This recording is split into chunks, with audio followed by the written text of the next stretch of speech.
What's going on, guys? It's Jimmy here. Welcome to our daily show where we discuss everything you need to know about and what's going on here in our country on a daily basis, including money, investing, the stock market, the fourth stimulus package update, and stimulus check update. If you haven't subscribed to our YouTube channel yet, make sure to click the subscribe button down below. Right now, it's completely free to do so. Remember that new videos come out here every day at 10 a.m., 3 p.m., and 8 p.m. Eastern Standard Time.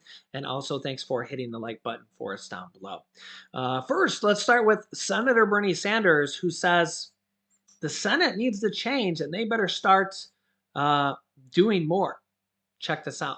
No one disagrees that we need to manufacture more microchips here in the United States, but we should not be providing a $53 billion blank check to the highly profitable microchip industry with no protections for the American taxpayer.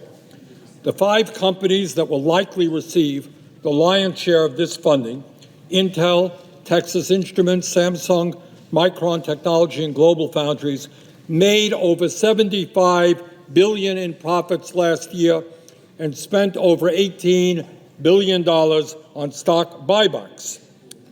Mr. President, we have strange priorities here in the Senate.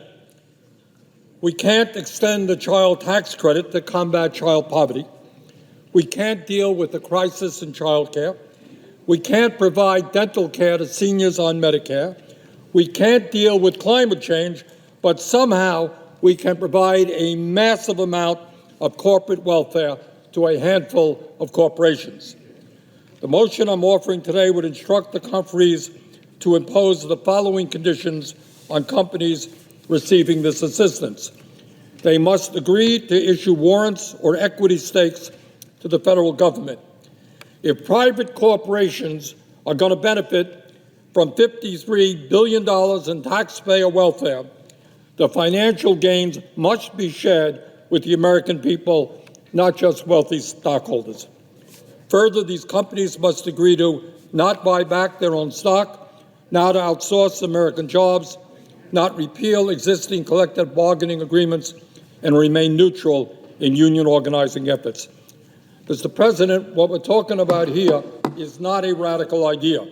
These exact conditions, word for word, were included in the Bipartisan CARES Act, which passed the Senate 96-0. Yeah, so let me know your thoughts here in the comments. As you heard there, this is some bipartisan ideas. And we have a lot going on here. This is an election year, and the question here is how much will get done? How much will get done, and how much will not get done? Yeah, we do have a lot getting done here by states, as states are flush with cash right now from both increasing tax revenues from people going back to work after the pandemic, and because they have billions of dollars from the American Rescue Plan, the last stimulus package. And states are now starting to decide what to do with that money. Now, on the next California stimulus check or gas rebate check, there's 2 different plans. Governor Gavin Newsom says that the new plan that legislators are proposing, the governor says if they go with that plan, it could delay checks for over 25 million people until October if they go with that plan instead of his plan. That plan would be for $200 checks per person and per child instead of the governor's plan of $400 checks per car. The governor says that the $400 check per car through the DMV is the quickest alternative to getting money back. Let me know your thoughts here. I'll show you the details. After a flurry of proposals from Sacramento since March to send money back to Californians, a rebate check could still be 5 months away if they go with this other plan promoted by legislative leaders.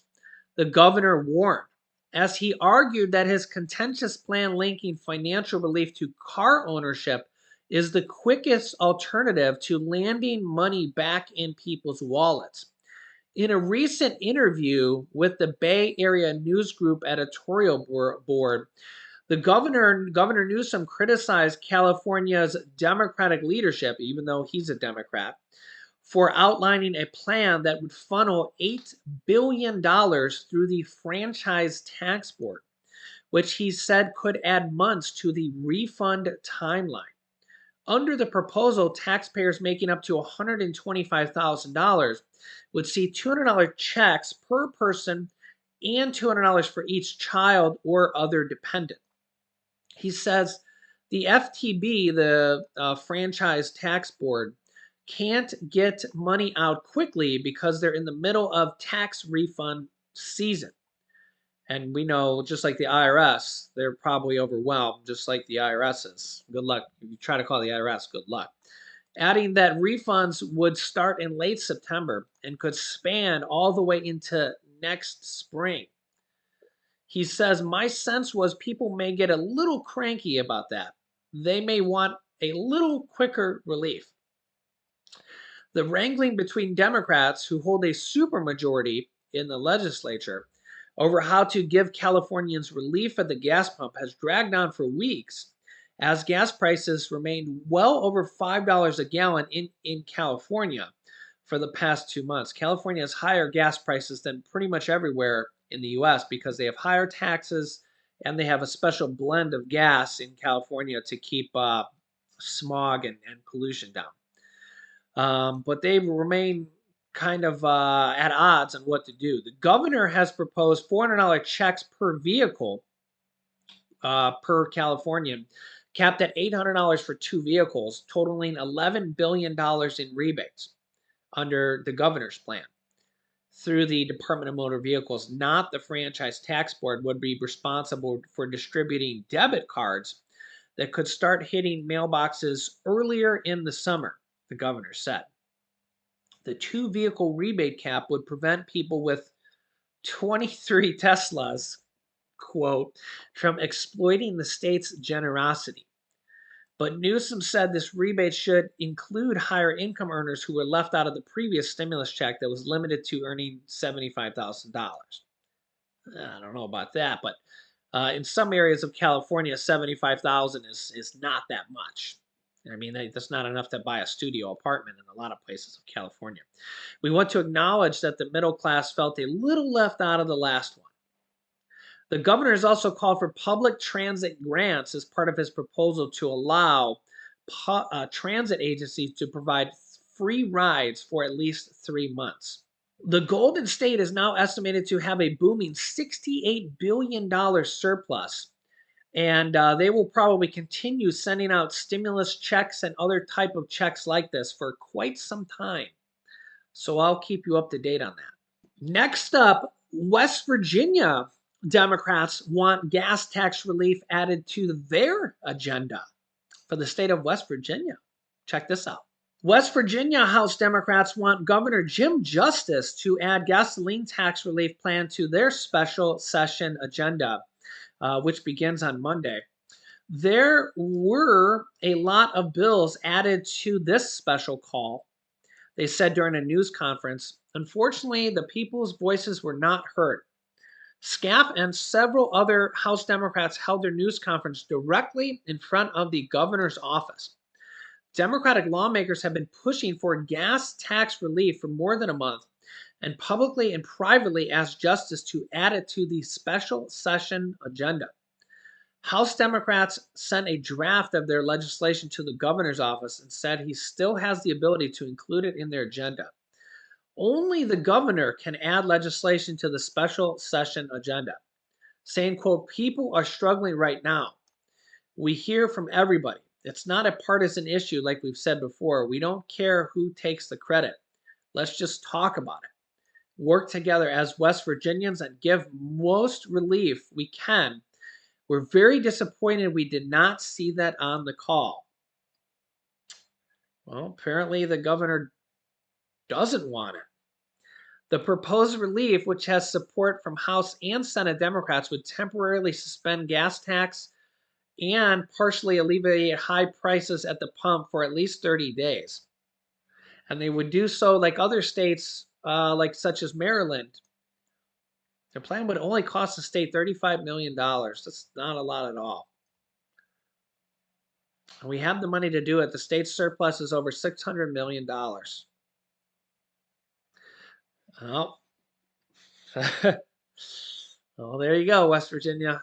Also, interest rates are surging to help. The Fed is raising interest rates pretty aggressively to try to bring down inflation. That's just kind of how things work.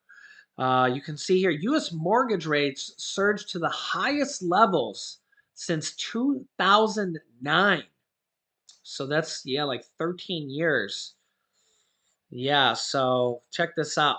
The average rate on a 30-year mortgage rose to 5.27% last week, marking the highest level since 2009. The uptick comes now a few days after the Fed issued a double-sized rate hike, which will boost mortgage rates even higher. Yeah. Home inflation is set to 5.27%. And honestly, we're probably going to go even a little bit higher than that now with the new Fed rate hike. I could see us going, I don't even know, maybe near 6%. And remember, we have several more rate hikes coming this year. This year. Yeah. Home inflation is set to cool, but higher rates will dent near term affordability, a Freddie Mac economist said. Mortgage rates swung higher last week to the highest levels since the Great Recession, which was back in 2008, 2009, 2010, putting new pressure on the still hot housing market. The average rate for a 30-year home loan climbed to 5.27% from 5.1% last week. Freddie Mac said in a Thursday report. That's the highest average since 2009 and about 2.2% higher than where rates sat at the start of last year. Wow. 2.2%. That's a hefty raise. And this will also affect people with credit card interest rates as well. Yeah, as you can see here, your credit card debt is getting more expensive because of the latest Fed rate hike. Here's how you can prepare. So, yeah, because interest rates are going to be going up, really depends on your card and your bank, and we'll have to see how swiftly they will go up, if at all. And it's something to keep an eye on. And there's really a couple different strategies you can do if you're trying to pay down debt. There's really two different main strategies here that you can do. Number one is pay down the credit card with the lowest balance. So if you have a credit card with just like $100 or a couple $100, you can just pay that off if you're in the paying down debt phase of your life or something like that.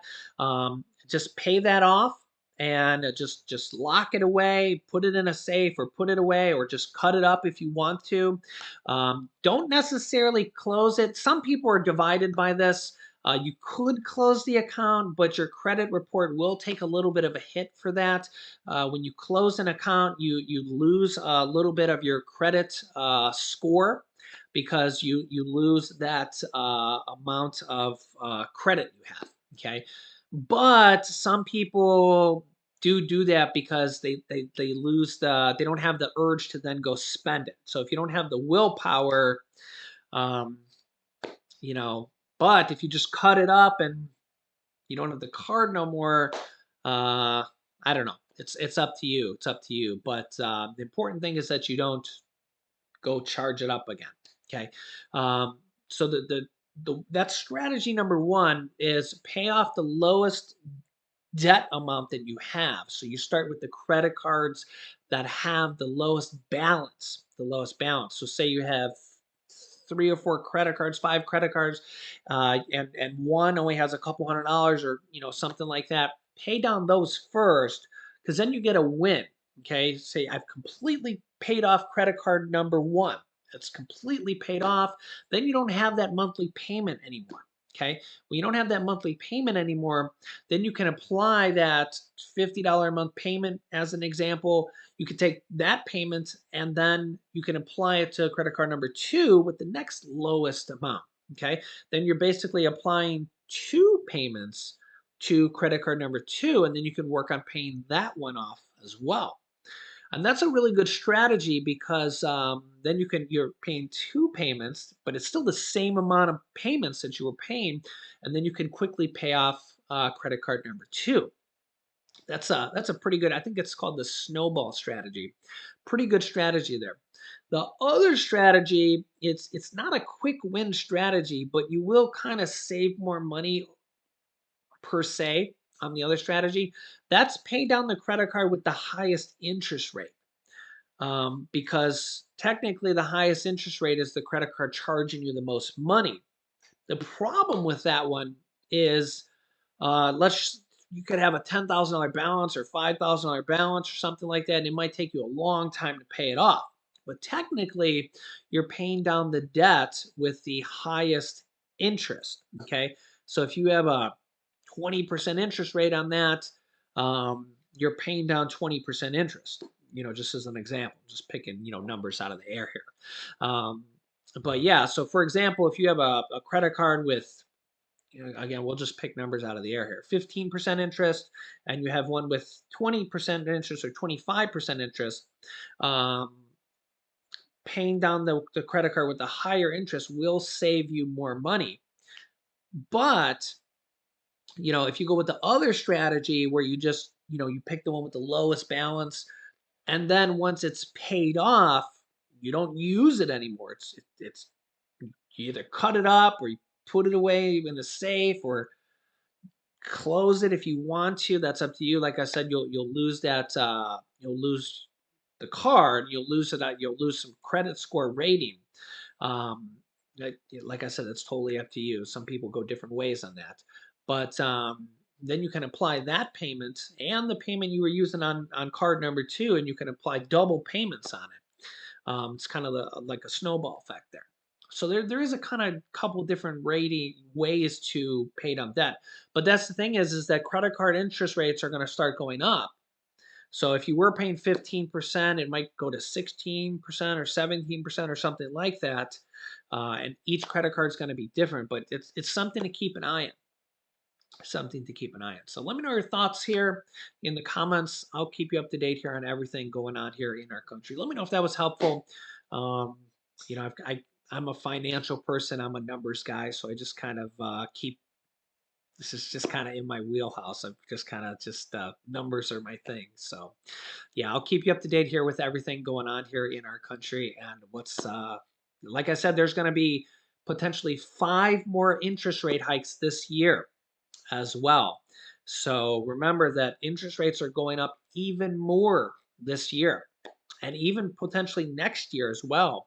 So this is something to be aware of. So anything that has a variable interest rate, like credit cards, or if you have a variable interest rate mortgage, not a fixed rate mortgage, um, that is something to be aware of.